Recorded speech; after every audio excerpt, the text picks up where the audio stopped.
waters are stilled, the shipyard almost silent. But a century ago, this grey Belfast quayside witnessed a legend in the making.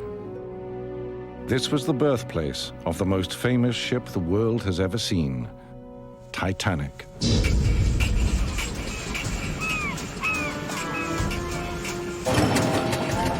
She was to be colossal, magnificent, built to match the vision of the men who made her. Men driven by boundless ambition. Yes, I am laying down a challenge. Perhaps the greatest in the history of shipbuilding. By a sense of foreboding. Surely the first rule of safety must be to think the unthinkable. And by absolute conviction. Is the ship safer? We don't know of it. As far as I'm concerned, she is practically unsinkable.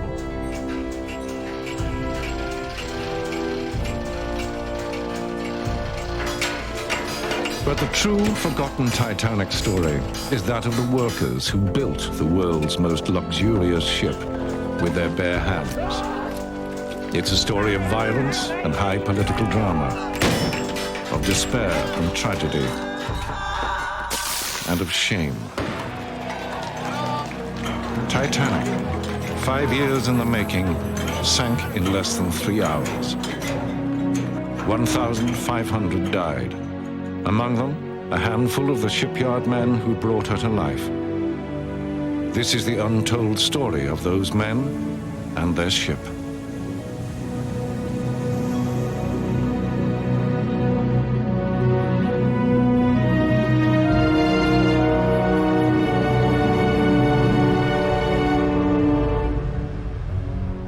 This is Titanic. She was born in the great Edwardian era of luxury liners. Shipyards around the world were locked in a ferocious battle. Who could build the biggest ships, the most lavish, the fastest? The pride of nations was at stake, and the pride of workers too. Every new ship carried an elite troubleshooting team to handle any problems.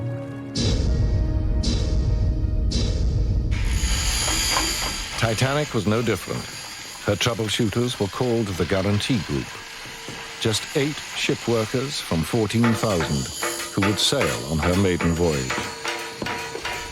Their story began 5 years earlier. Of course, Cunard enjoyed government subsidies, but need that be of any... This was the London home of the shipbuilder William Pirrie.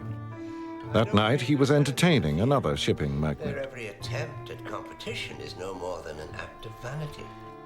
Pirrie was a hard-nosed Ulsterman. Ignore the fact that it's their ship that has broken the record for crossing the Atlantic. Bruce Ismay, a fastidious Englishman.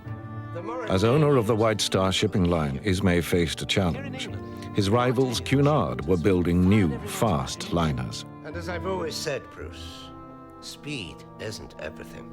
But surely you understand why White Star must respond. You really want to get caught up in some ridiculous competition with Cunard? I hadn't realized you were so concerned with prestige, Bruce. Without prestige, the White Star line, and for that matter your shipyard too, William, has no future. Cunard's pursuit of speed is futile. The costs just don't add up. And if people want scale, we'll give them scale. You see her as big as the Mauretania? No, half as big again. The biggest ship the world has ever seen. You think it's achievable? I have the best marine engineers in the world. You know that. What about the accommodation? The most luxurious imaginable. And the price? Our usual terms. Cost plus 4%. That would still be astronomical. And to compete with Cunard, we'd need 2 ships. To trump them, you'd need 3.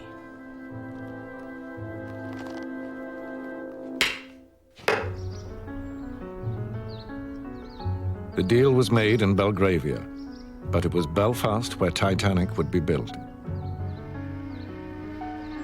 Belfast was Ireland's industrial heart, and its lifeblood was the talent of its workers. They'd made Pirrie's company, Harland & Wolff, the biggest shipbuilder in the world. Now a handful of them were about to enter legend. Alfie Cunningham, just 16, was starting as an apprentice. There's no need to be nervous, Alfie. Who's nervous? His widowed mother had 6 mouths to feed. Alfie was man of the house.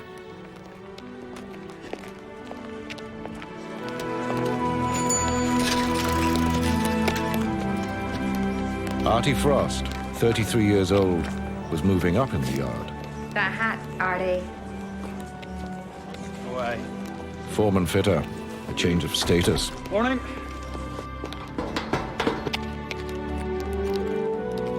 See you. Tommy Miller, age 25, was a ship's carpenter. I'll see you boys, all right? Show me your piece. You'd forget your head if it wasn't screwed on. Bye. The yard was a hard place. The 6-day week brought as little as £1 to take home. Late arrivals were locked out. Oh, sorry, lad.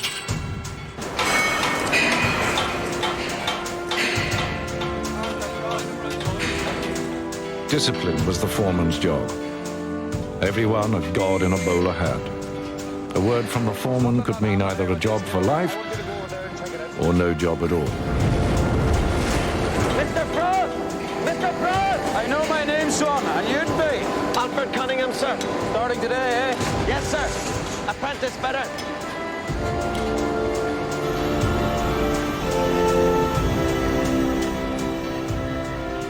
There were 14,000 workers in the yard, and Alfie Cunningham was bottom of the heap. Tell me what you know about a ship's engine, young man. Nothing, sir. Then you better waste no time in learning, son, or you'll be out in your ear. Artie Frost had started as an apprentice. He knew how the yard worked. His ability had brought steady progress. But to get the foreman's job, he'd had to wait until his father retired. At the top of the company, too, it was a family affair. That's a fact. Cunard have got ahead of us. We must show them we won't let them stay there. Well, I'm sure you'll relish the opportunity to do that, William. Peary's chief of design was his wife's brother, Alexander Carlyle. Chalk and a cheese. Tommy, Roderick, Alexander's put you in the picture. Indeed. It's tremendous news. Thomas Andrews was Peary's nephew. Many believed he was already being groomed to take over the company. An entire new class of liner. It's extraordinarily bold. Of course, it's only a starting Roderick point, Chisholm, gentlemen. chief I draftsman. told Ismay he could have them within 4 to 5 years. Really, William, we all know how much you like to throw down a challenge, but quite frankly, that is ridiculous. Why? These ships cannot simply be imagined into existence, William. Of course, Alexander. And yes, I am laying down a challenge. Perhaps the greatest in the history of shipbuilding. That's a challenge I know you'll want to take on. And with Tommy and Roderick to help, you can turn the vision into a reality. Peary's iron will ruled throughout the yard. Get up out of there, you! Stop turning that metal. What are you Every up to? second of the shipbuilding day was his. Down the toes! Even the lavatories were known as the minutes because of the timekeeper at the door. 7 minutes per worker per day. That was the rule.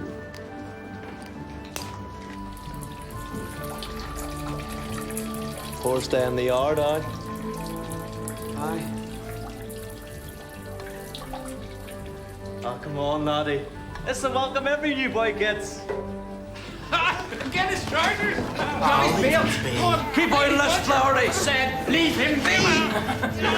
Come on, that's right, Flaherty, you roll! That's the only thing you Catholics are good at! Just 1 in 8 workers at the yard was Catholic. Is that a fact now? Go on with you. Idiots. But Lord Peary frowned on sectarianism. Friendships across the divide with Protestants like Tommy Miller were commonplace. Have not charity, it profiteth me nothing. Charity suffereth long, and is kind. The dinner break threw everyone together. For 45 minutes, a man's time was his own to spend as he pleased, in discussion and debate, gambling or games, and of course, the Bible. Prepare to burn in hell! No one was blind to religion, but more important still was the division between trades, and the kings of the yard with the toughest job were the riveters. Michael Flaherty, for one. Thank you. Thanks for that. Oh, my dad's a riveter, Alfie. He's as deaf as a post. Deaf as a what? That's why he wouldn't let me follow him. Got me signed on as a shipwright and joiner instead. Safer trade for us, eh, Mr. Miller? Safer? You say so. But weren't you afraid to tell those fellas where to go, like, with them being Protestants and all? You're a Protestant. Who's Mr. Miller here? Should we be afraid of you? No. Live and let live, I say. Aye. We're all Irishmen here. Even himself. Is that Mr. Perry? Lord Perry to me and you. Must be something mighty important to have brought him down here, though, Mr. Miller. With the new liners, change was coming. Before Perry could build his giant ships, he had to rebuild his shipyard completely. New slipways, new gantries. Perry was making history, and to record it, he appointed the finest photographer in Ireland. Robert Welch would capture every phase of Titanic's construction.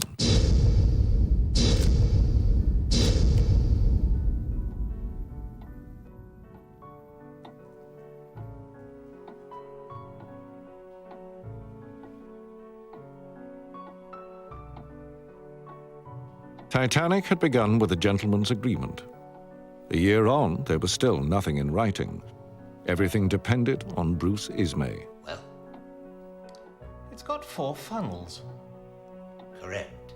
But you said there'd only be 3 engines. William feels these ships will be more cost-effective with only 3. And of course, we all know that the more funnels a ship has, the keener the paying public are to travel on it. Cunard built the Mauretania and the Lusitania with 4. We didn't think you'd want your ships to have less.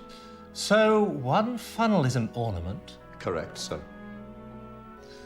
Well,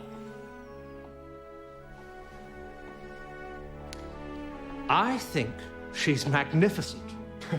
How soon can you start? We can commence work on ship 400 in a matter of months. 401 soon after. Well then, I'd better sign the contract. Of course.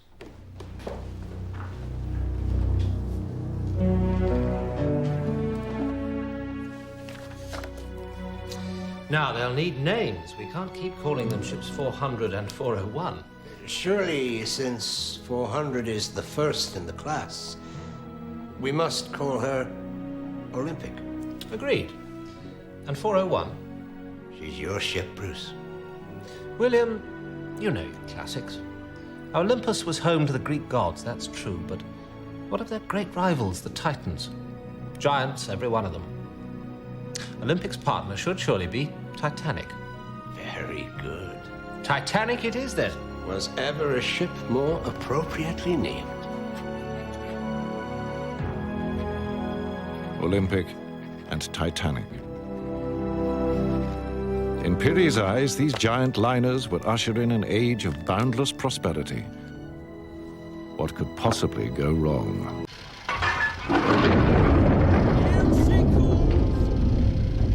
A storm was breaking over Belfast. Before Lord Pirrie could build the future, he had to destroy the past. 3 entire slipways were razed to the ground to make way for 2 massive cradles where Olympic and Titanic would be laid.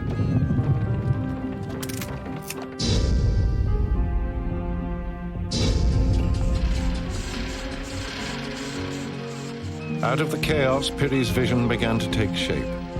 These giant vessels would need mammoth construction gantries. A 6,000-ton steel skeleton, towering over 200 feet, taller than Westminster Abbey.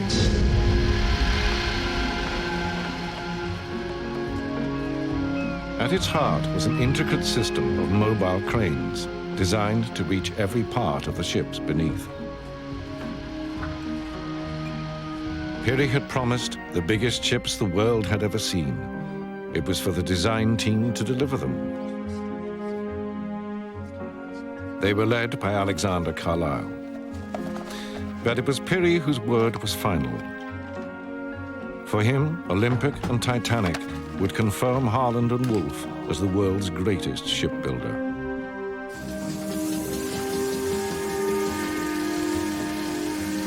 And even the youngest of his workers felt the same.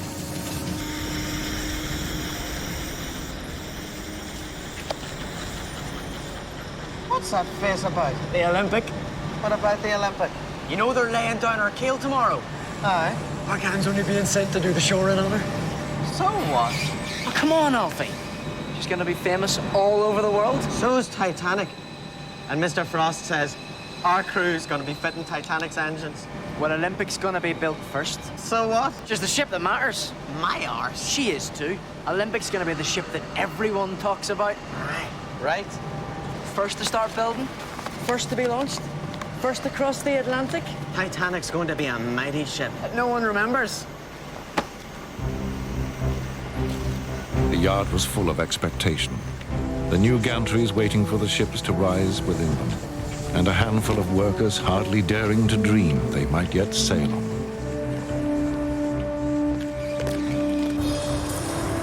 Barely 3 months later, Titanic's own keel was being laid.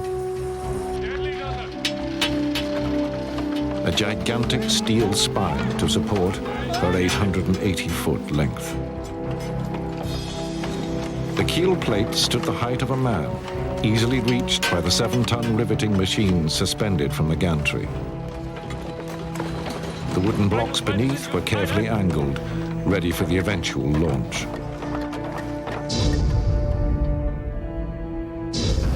Meanwhile, the steel frames that would form Titanic's ribs were being prepared.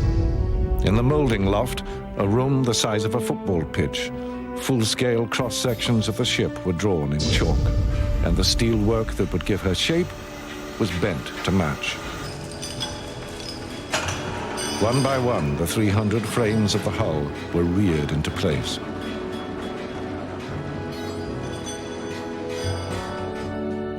And Lord Pirrie's ambitions were also growing. Political ambitions. Pirrie had always been a unionist, happy with Ireland's place in the United Kingdom. Overnight, he turned to nationalism.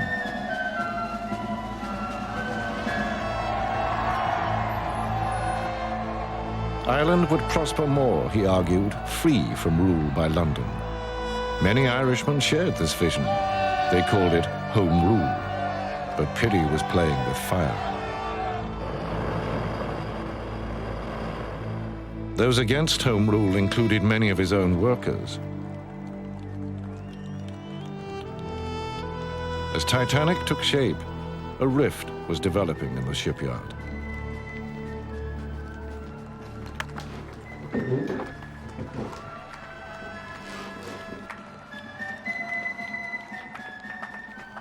Is this what you call studying then, young man? Just taking a wee break, ma. Some sight, though, isn't it? There's a lot of men I know down there from the yard. Look, there's Mr. Frost, my foreman. You best not let him see you taking time away from your studies, then. What with all the exams you've got to pass? Tommy Miller's family had dreams of their own. Where was the sail to when you built her, Daddy? America. Where's America? I'll show you, son. Here is Ireland. Here's Belfast. And here's America. A lot of people go there. A lot of Irishmen go there. Why? Apple pie. What? They say they've got the best apple pie in the world. Apple pie like you've never tasted. Covered in cream. Honest? Can we go? Tommy. You're still not yourself, are you? I'm just a wee bit tired, that's all. You need to go and see Dr. Henry. Can't afford it. An outside lavatory, a tin bath, and just about enough food on the table for the men building Titanic. And for the most discerning of our first-class passengers, there will be a choice of 39 private suites, each one of which will comprise bedroom, bathroom, Private sitting and dining rooms, all fitted out to the highest standards. Yes, gentlemen, splendid though these plans are, we had agreed to discuss less exotic subjects today. Now then, gentlemen, I propose we install 16 lifeboat stations, 4 lifeboats at each station, giving us up to a total of 64 lifeboats. Which would exceed Board of Trade regulations by some way. As Board of Trade regulations stand. But given the size of these ships, we must surely expect them to demand greater lifeboat accommodation. William?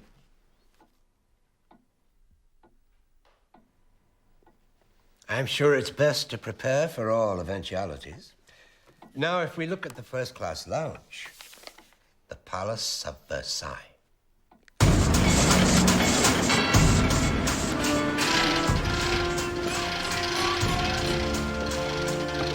It had taken a year, but Titanic's skeleton was in place. Now it was time for her outer skin. 2,000 steel plates, 30 feet long and 6 feet broad, each one over an inch thick, weighing 3 tons. Plates were fixed to the frames with rivets, but the curving lines of the hull were too complex now for machines. This called for hair's breadth judgment and muscle power. 3 million rivets, red-hot iron stitches would hold this ship together, 1,500 tons of them. As Titanic's bulk grew, underneath her, the work of fixing the wooden shoring continued, hard and dangerous. Thank God for that, Jimmy, eh?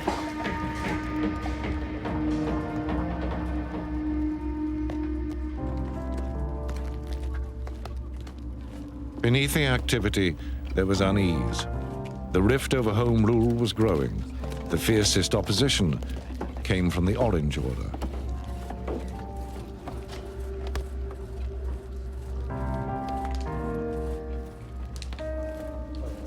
It's Alfie Cunningham, isn't it? Aye. You ever thought of joining a lodge, son? Oh, well, maybe I have, like, but... Ballymacart Lodge. We meet. I know we meet. Well, that's grand. We're there every Monday, Wednesday and Friday nights. I hope to see you. Aye. Maybe you will.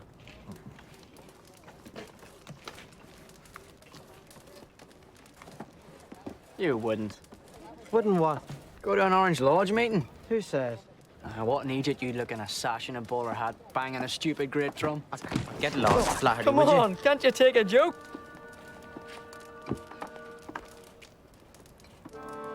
I'm looking for my sister's husband, Tommy Miller. Do you know him? Aye, he's over there. Thomas? Honey, what are you doing here? It's Jeannie.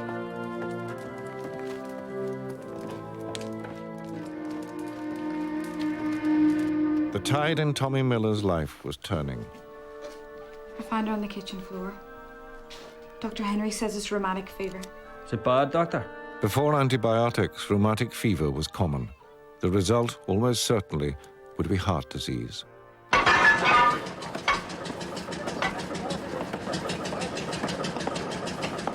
Same shape as you've been building for years, isn't it?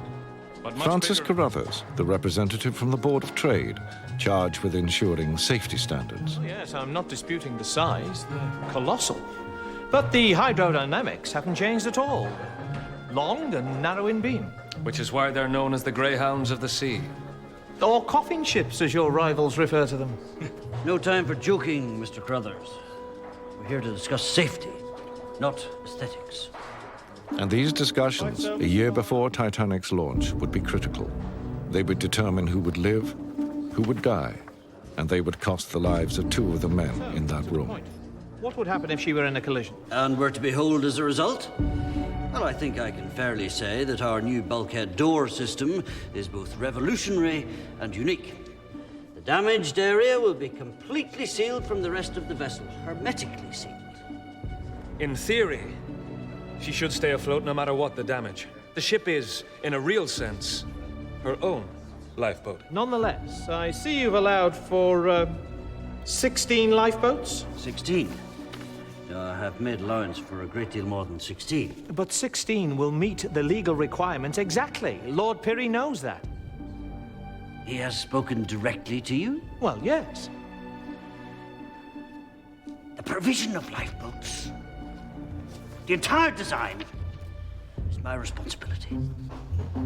For Carlyle, 40 years with Harland and Wolff, this was breaking point. The regulations clearly show that 16 lifeboats is sufficient for a vessel of 10,000 tons and over. Agreed, William. But these ships are 5 times that size. How on earth can we get more than 3,000 people into 16 lifeboats? I have freely offered a further provision of 4 life rafts as well. We're now giving them more than their regulations demand. Oh, the regulations are out of date. This is a theoretical risk only, Alexander. The ships have been designed by you so that they cannot sink. Don't you see, William? Any human design is fallible. Surely the first rule of safety must be to think the unthinkable. And you are happy for our passengers to do the same. What? Has it occurred to you what they would think if the promenade decks were festooned with lifeboats? You are concerned the passengers may be alarmed by the lifeboats? In the numbers you recommend, yes. Our intention is to offer passengers the experience of a lifetime, not to frighten them so much they never want to travel on a White Star ship again. So, this is one of your economic decisions. These ships have to sail at a profit, Alexander, and I have to build them at a profit. And no doubt not having to provide a few dozen lifeboats will add a small but very welcome addition to your profit margin. You know that's nonsense. Alexander! It was the end of Carlyle's involvement with the company. Titanic was the last ship he would ever design.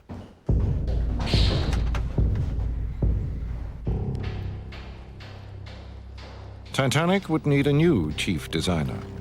For Lord Pirrie, there was only one choice: his nephew, Thomas Andrews.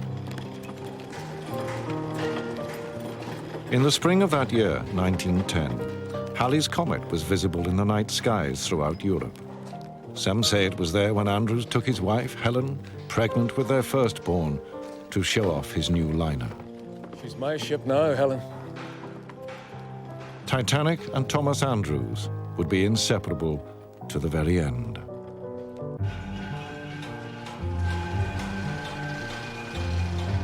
By the spring of 1910, Olympic's hull was fully plated. For the workers on Titanic, the challenge was to catch up. Working with hot metal, speed was everything.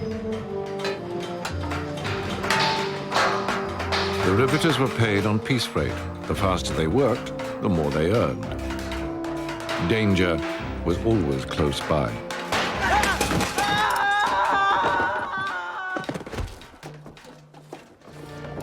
Samuel Joseph Scott, aged 15, was the first to die on Titanic. 17 would lose their lives building these ships.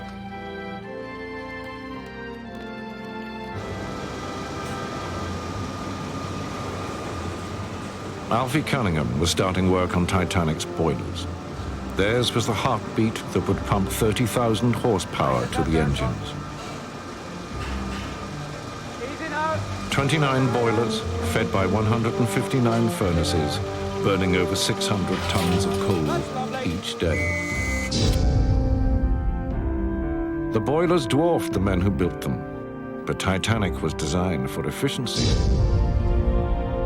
Excess steam would be diverted through a turbine to increase her power by more than half.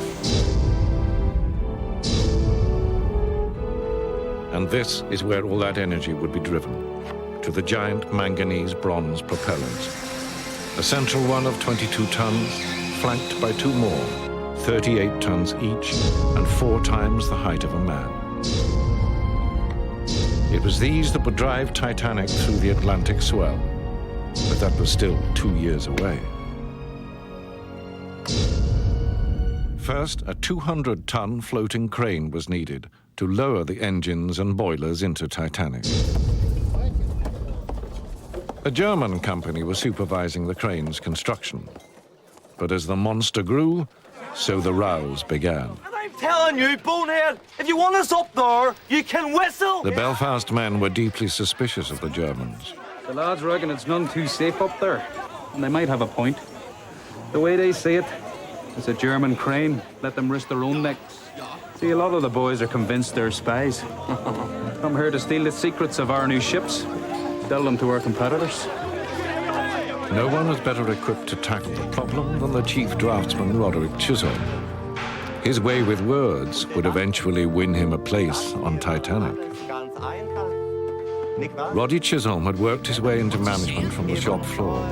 He could get on with anyone. Better still, he spoke German. Je schneller der Kran steht, desto schneller werdet ihr alle wieder zu Hause. National pride was at stake. The Germans agreed to finish the crane themselves.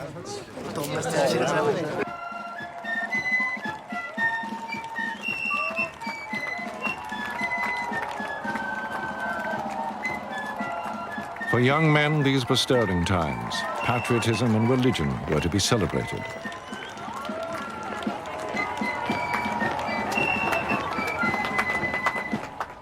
Alfie hadn't joined the Orange Order himself. He was too busy studying. But he could understand the pride felt by those who were Orange men. You all right there, Alfie? Fine, Mr. Frost. Good man. He was proud, too, of Titanic. This was the launch day for Olympic. Lord Pirrie was never happy to see work stop. Those watching the launch had to forfeit their pay. Alfie! What are you doing here? Aren't you gonna come watch? Watch what? You know what? 5 minutes to go. Come on. You want me to lose half a day's wages just to watch that old tin tub splash into the lagoon? It's just my ship, Alfie. Aye. And I'm trying to build mine here, if you hadn't noticed. You're an Egypt, Cunningham. So you are. With hard work, Alfie might yet get onto Titanic. But today it was Olympic in the limelight. Lord Pirrie had even had her painted white for the photographs. The giant floating crane was ready at last, but the German flag had been raised as a finishing touch. The Belfast men were not impressed. Mr. Chisholm, that flag is an insult to us all. Those Germans are looking to start trouble here. Meine Freunde, die Männer hier unten feiern eure unglaubliche Leistung.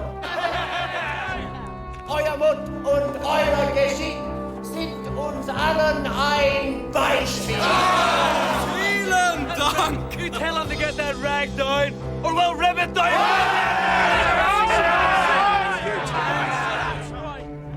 Kommt herunter. Wir wollen auf die Zukunft unserer Länder anstoßen. Ich Michael nun, Herr Chisholm. Ehrenmänner sind ein Haufen von Bettmessern. Aber wir werden ein Bier mit ihnen trinken. So where do we stand, Mr. Chisholm? We've apologized handsomely. And I've promised you all a drink. The Germans surrendered both the crane and their flag. They were even persuaded to hoist the Union Jack. Soon enough, these men really would be at war. But for now, peace.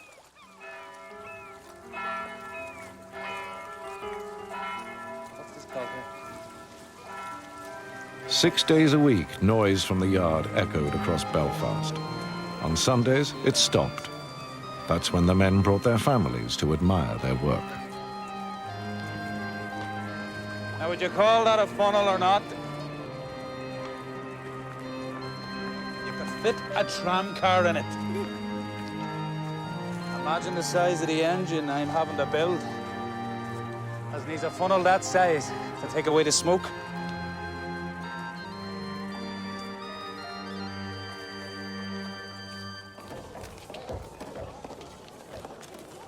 Now the stage was set for Titanic. It was launch day, and time for differences to be set aside. So what's going on? Ah, sure, they've only sent me over to help knock out the shores on Titanic. He's working on our ship. After all this time of saying she was second best. Aye, I reckon he'll be permanent, son. Olympic seals off for sea trials this afternoon. So go on then. Get to work. Aye, but you be careful under there, son. That's no place for skylarking. Aye, of course I will. You right then, Michael? Where are you two off to? We're travelling first class, so we are. You what? We'll be going down the slip on her. We'll have to help gather in the cable. That's not fair. No, it isn't, is it?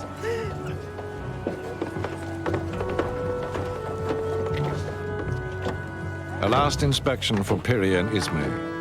Even without engines and fittings, the hull weighed 24,000 tons.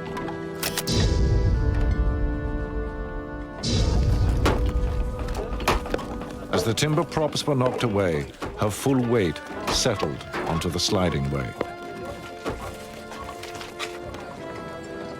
On the launch platform, Captain Edward J. Smith, who would skipper both Olympic and Titanic. 10 minutes to the launch, and a red flag was hoisted to warn other river traffic to stand clear. Titanic now rested fully on the slipway, thickly coated with 20 tons of liquid soap and train oil. Just 2 hydraulic triggers held her in check.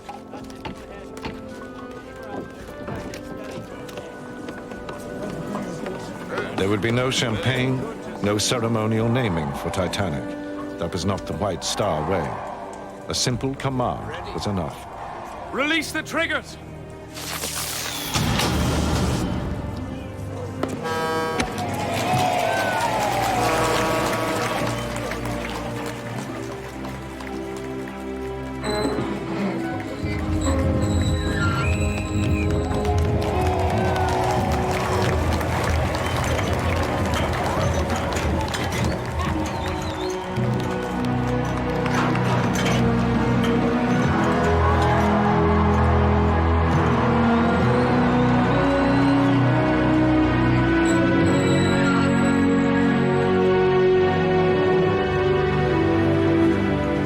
As she entered the water with scarcely a ripple, she was already traveling at 12 knots. Only the drag chains trailing behind, 160 tons of them, could draw her to a halt. It had taken just 62 seconds. Titanic was afloat.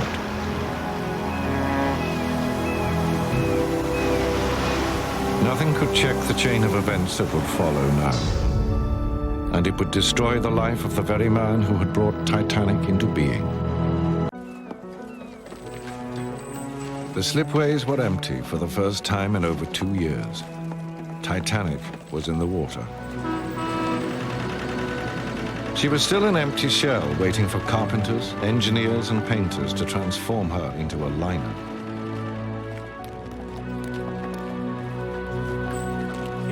Meanwhile, her sister ship, Olympic, was on her maiden voyage. Thomas Andrews was anxious for news. At last, a wire from Olympic. Yes? From Mr. Ismay. He's raised some real concerns about the ship.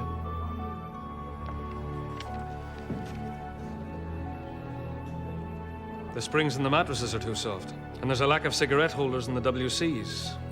Also, we are short of a potato peeler. Well done, Tommy. Well done.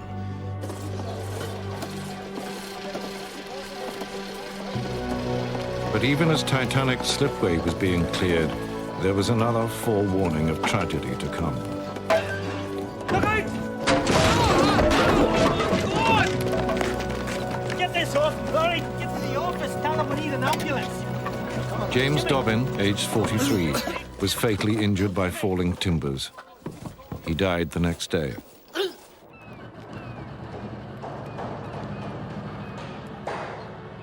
Already, Titanic was at the fitting out wharf, but it would be almost a year before she was ready to sail.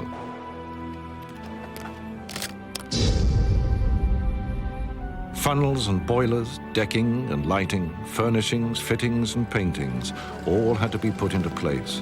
Everything to live up to the dream of the world's greatest liner.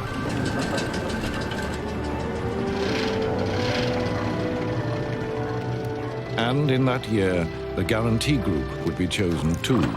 The 8 workers who'd earned themselves a trip on the maiden voyage. Many had scarcely left Belfast. America was beyond imagining. Shall I tell you something, Liam Flaherty? What's that, Mr. Miller? I think you're on your way to being a half-decent shipwright. You should tell my dad that. Yeah, that's deaf. I mentioned it to a few other people, though. Mr. Cumming, the gaffer, for example. Well, that's good of you, Mr. Miller.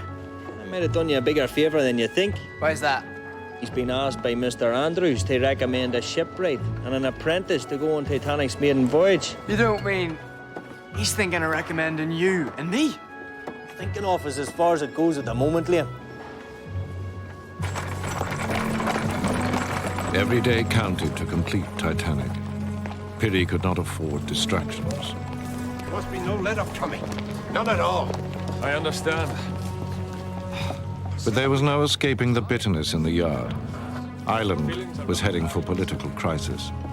Home rule simply means granting Ireland a measure of independence. It doesn't mean casting ourselves adrift in the Atlantic. With respect, that isn't how many of the men in the yard see it. And they're blind. If we get this right now, Tommy, the future of Ireland will be assured for 100 years or more. Now have that removed, will you?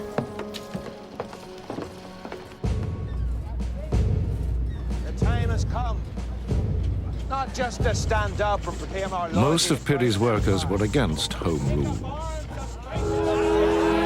Unionists were determined to resist Irish independence, by force if need be. Between duplicitous politicians in London and Pope-loving nationalists here in Ireland. We will resist their plans with every means at our disposal. There will be no surrender. There will be no compromise with our enemies. The workers of this shipyard will be at the vanguard. The talk was of treachery. Betrayal at first hand. And for Piri's workers, there was one man they could not forgive. William Piri! Come on, ready to deal with the devil! To sell his own soul if it suits him! There was poison in the air. Not succeed! I might be going to New York. New York? What are you talking about? Oh, it's not definite, but Mr. Miller thinks you've a real chance of being asked. Get lost, Liam. Aye. So you get 100 yards from the Falls Road and you don't know where the hell you are. Did not take you to New York, son. New York. But she's not even your ship. Olympic's always been your ship. Yeah, well, Titanic's my ship now. Whatever happened to you, Alfie Cunningham? Mr. Gilzine. How long is it since you promised to come to one of our lodge meetings? Oh, well, I didn't exactly promise. It's just difficult. I've classes up at the Institute most nights. Well, study's a fine thing. But you should be studying the history of your own people, your own traditions. I'm sure you're right, Mr. Gilzine. And it's not just all talk these days, believe me. We're having drill most nights. Ready for all eventualities.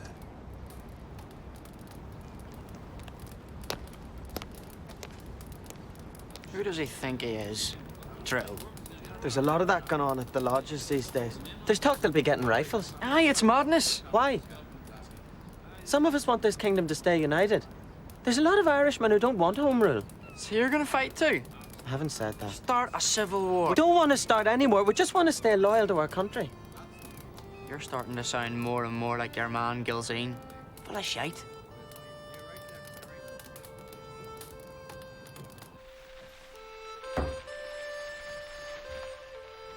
So is this true? You really might get asked to go to New York? Maybe. But I've been thinking, whether I do go or not, we should go. As a family. America? To live? The doctor says you need dry air, clear air. All it does is rain in this city. We can't leave Belfast. Why not? Because this is our home. We can't give that all up just because of me. People leave Ireland every day. And it wouldn't be just because of you. This city, that yard, there's something bad in the air. It's not the place I want to be anymore.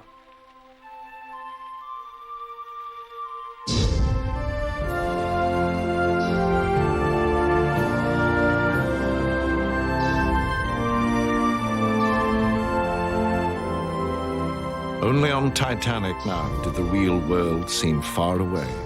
Piri's vision was coming to life.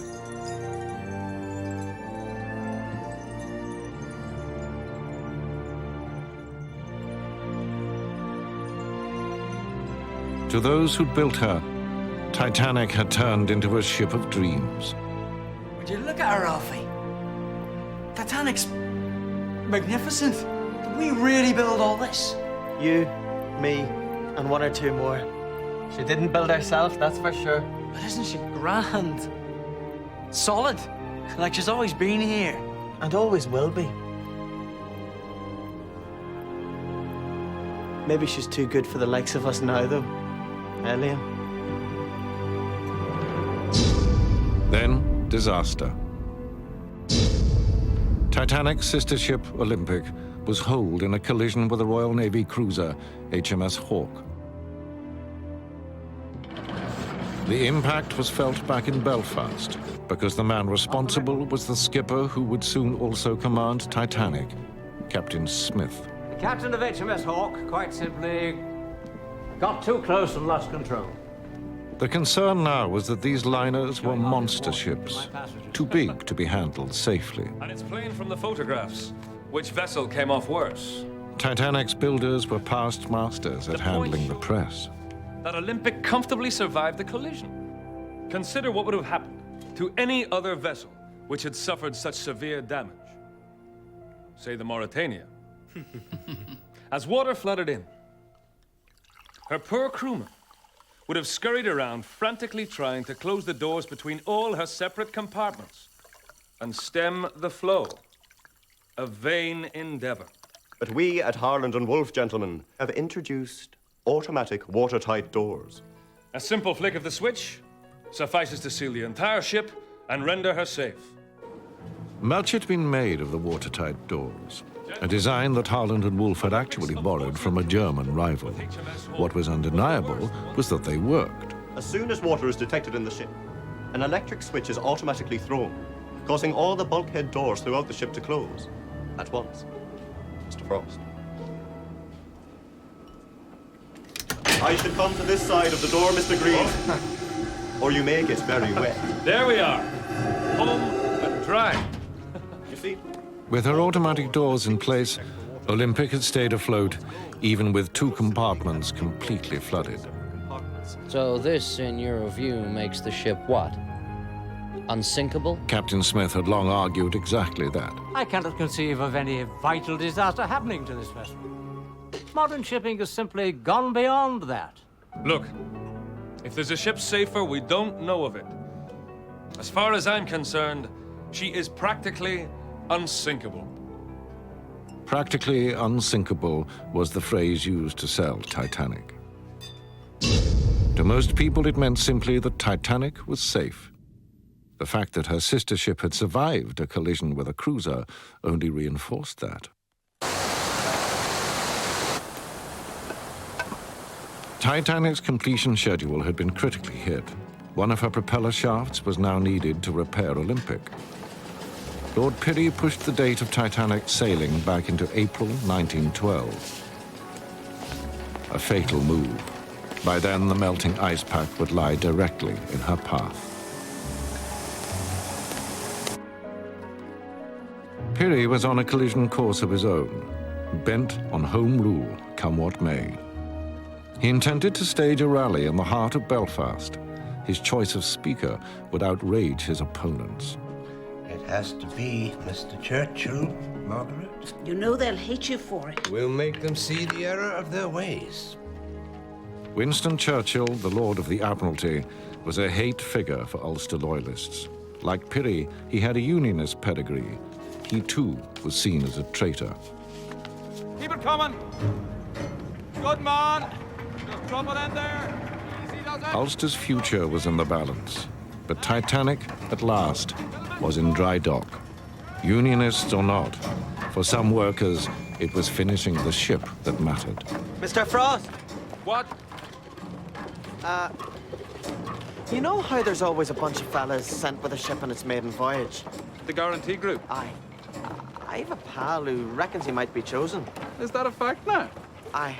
I was wondering if, like, you know, his foreman might be kidding him on. Why would he do that now? Well, for a start, this pal's a Catholic. No, but, I mean, there's some people in this yard who say if you're not a Protestant and a member of an Orange Lodge, for that matter, you're lucky to have a job at all. let alone go to America on Titanic. There's no place for sectarianism in this yard. The job's what matters. I say that as a Protestant and an Orange man. So it could be true. New York? I wouldn't know. I'd only know which engineers would be going. You might also have a short list of apprentices in mind to take with me. You don't mean... Take nothing for granted, Alfie. But... Just get on, work hard, see what happens. For Alfie Cunningham, new horizons. But Tommy Miller's prospects were darkening. Boys, what are you doing? Honey. Oh, no.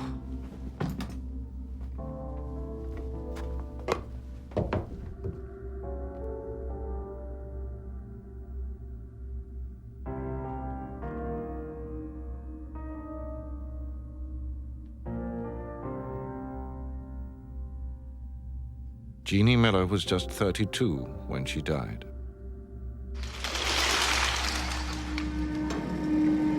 Titanic's maiden voyage was only weeks away.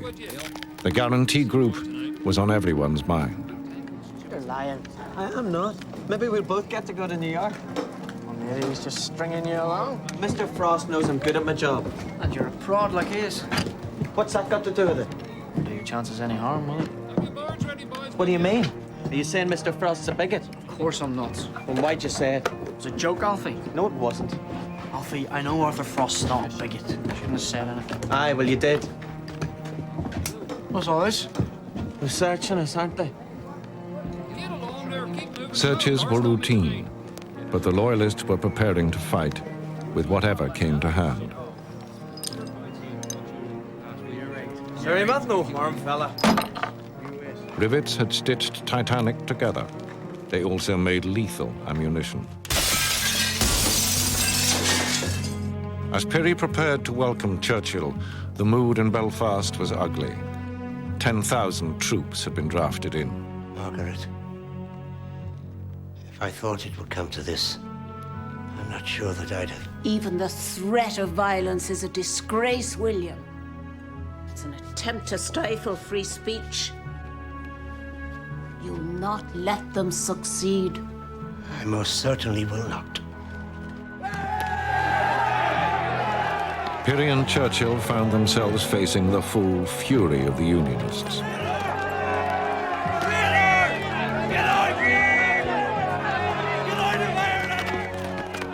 And rivets weren't their only weapons.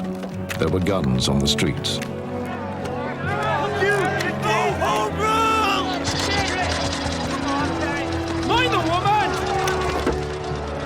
Perry and Churchill were lucky to escape with their lives.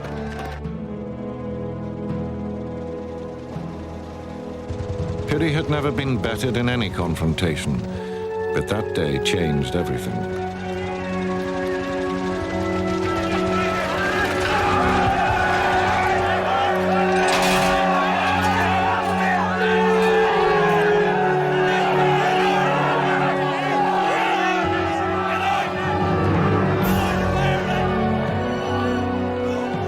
Lord Perry fled Ireland, humiliated.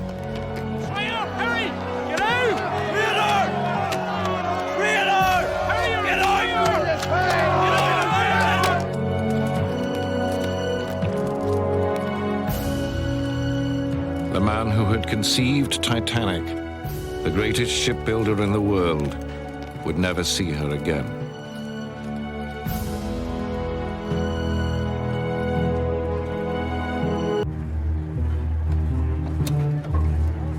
After 5 long years, Titanic was almost complete in the dry dock.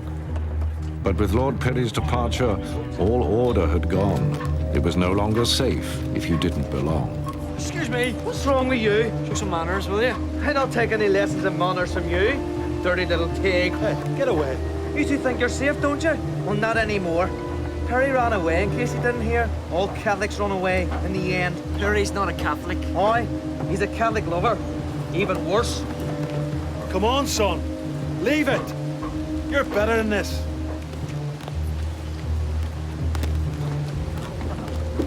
To the Unionists, Titanic had become a British ship. to the nationalists, an Irish ship. The world was shifting.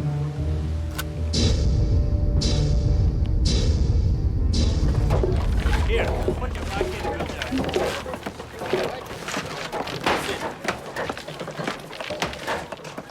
Mr. Miller.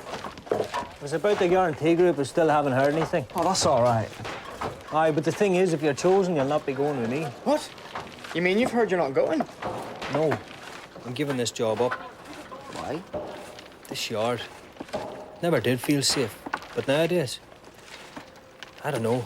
I get a bad feeling about the place. And I have 2 weans to look after. What with their mother gone? I've taken a job as a deckhand with a White Star Line. Oh, that's grand. But it'll take you away from home. Ah, my sister-in-law Annie will look after the boys. When I've saved enough, I'm going to bring them out to America. A new life. Oh. Good luck. Aye. Thanks.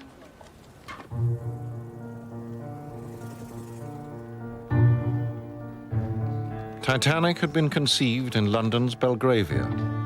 That's where Pirrie had taken refuge. Uncle William. Thomas, thank you for coming over. It's the best thing, until things settle down in Belfast, and you're able to return. There'll be no return. I've done with Belfast. You're not saying you've done with shipbuilding. There must be more to life than building ships, Tommy. But I'm gonna need you to run the Belfast shipyard for me from now on. Uncle No William. arguments. You're a unionist, and the best liked man in Harland and Wolff. Something else I want you to do. Titanic's maiden voyage. I was supposed to sail with her. I can't now. Why? My health. A small tumor. My doctor insists I must have an operation. But you will recover. I want you to take my place on Titanic. Ismay is going too. Between the two of you, you can decide if this whole enterprise was worth it. I'm not sure if I know anymore. There was a different sickness in Belfast. Politics were being fueled by anger and fear.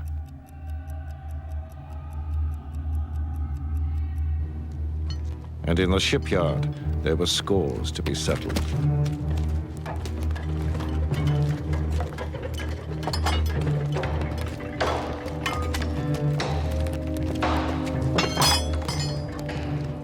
Flaherty. Flaherty. Lord Pirrie regrets to inform you that you're out of a job. And tell him to come down here and tell me so himself. Come on, Flaherty. You're not that deaf. You touch me one more time, son. You what? Ah, what's going on? Liam, get out of here! I'll be coming up.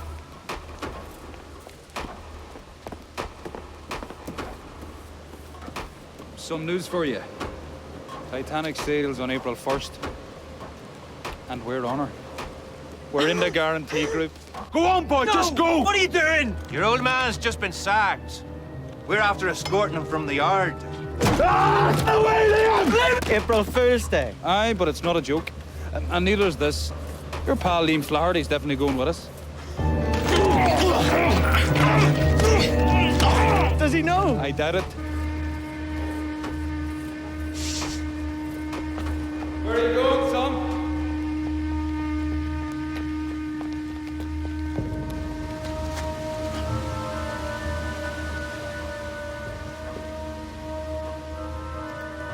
Pick his feet up. He's just dead weight. Keep him moving. All right. I'll not take you all the way. You'll want to walk out unassisted, like the proud men you are. You Athenian scum. Get back to the falls with you. There'll be a tram any time. What's now. going on? These men have decided to look for work elsewhere.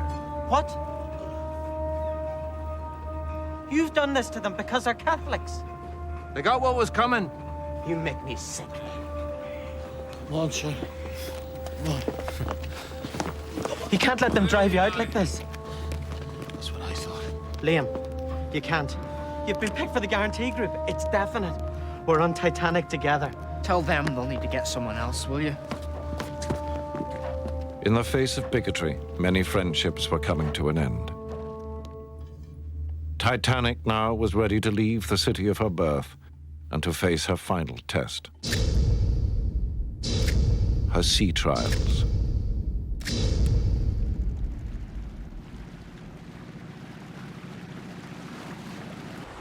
Signal tugs to releases. Release tugs. 5 years of endeavor for one moment. Start the engines. Away we go, boys.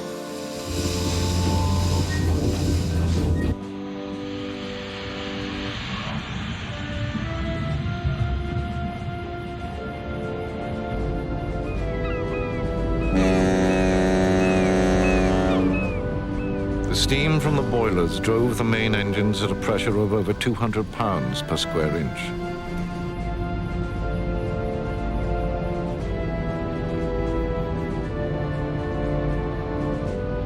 Gentlemen, Titanic is underway.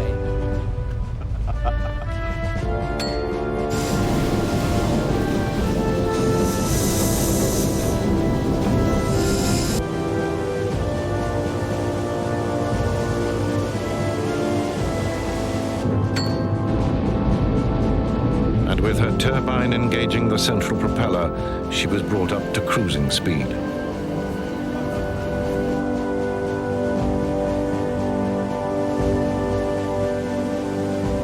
There had been last-minute changes, more first-class staterooms and private promenades.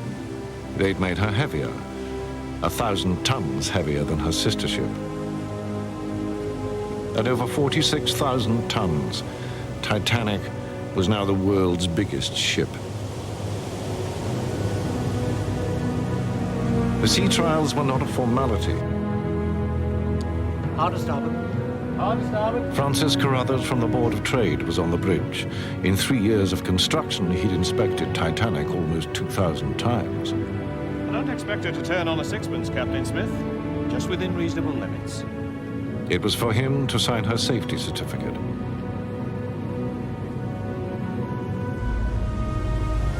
On that April day in the Irish Sea, Titanic was put to the crucial test. At her full speed, 21 knots, how quickly could she stop? Full speed astern. Full speed astern. Full astern! That's as quick as you can!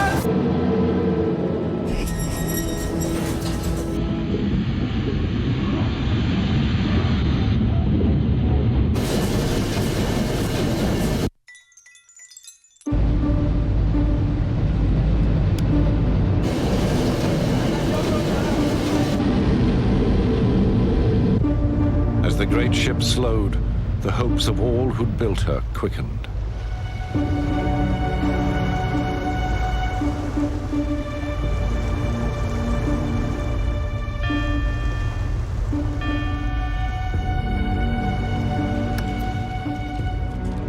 Well, Mr. Carruthers. 850 yards. Well done. That's quite acceptable. Excellent. Excellent. She'd stopped in under half a mile, less than 3 times her own length. Her passenger certificate was endorsed, good for 1 year. Titanic was free to take on the world. And chance had brought aboard someone who knew her very well. Mr. Miller! Oh, thank 2 months earlier, Thomas Miller had left the shipyard, but White Star was short of crew. He was back on the ship he'd helped to build. How you doing? How come you are? Only my second job as a deckhand to New York on Titanic. They were short-handed. My good luck. Well, isn't that the best news? And you're going too. Aye. So we'll be seeing plenty more of each other. We will, that. Here, Alfie. Can I buy you some apple pie in New York?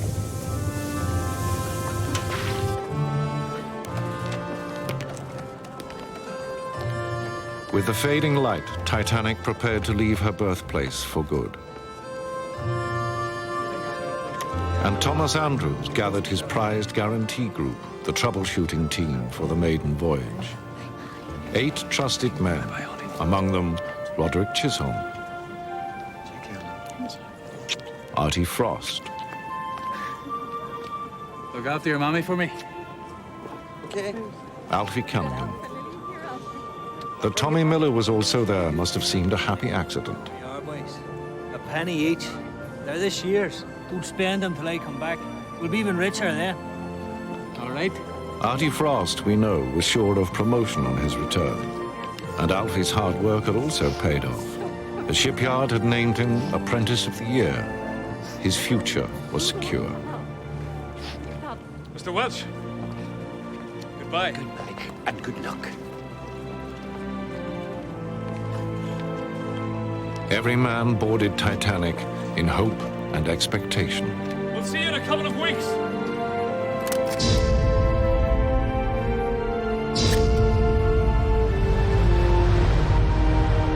Days later, on the night of April the 14th, 1912, Titanic, the biggest ship in the world, met her iceberg, shaped by nature 6 times her size.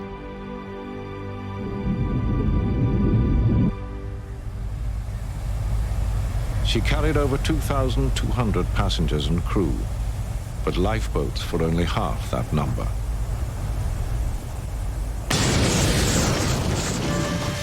As rivets popped and steel plates parted, half a dozen gashes left Titanic mortally wounded.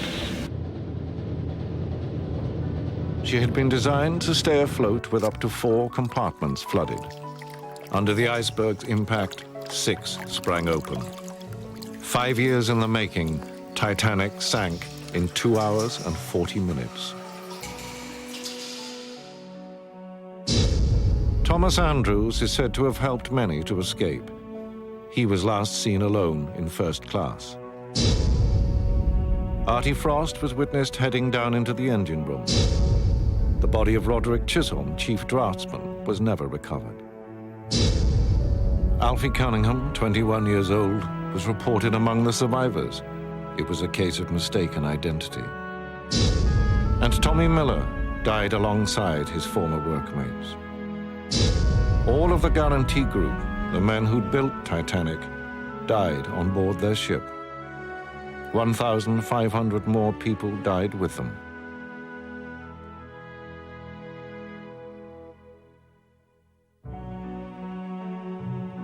Titanic's owner, Bruce Ismay, did find a place in the lifeboats, a disgrace that finished his career.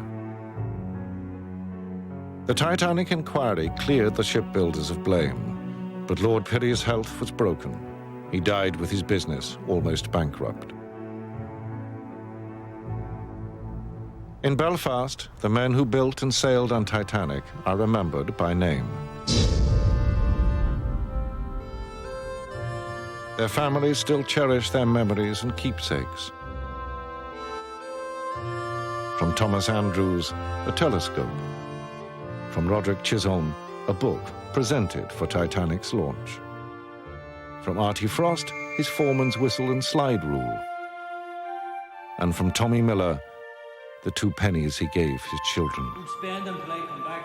We'll be even richer then.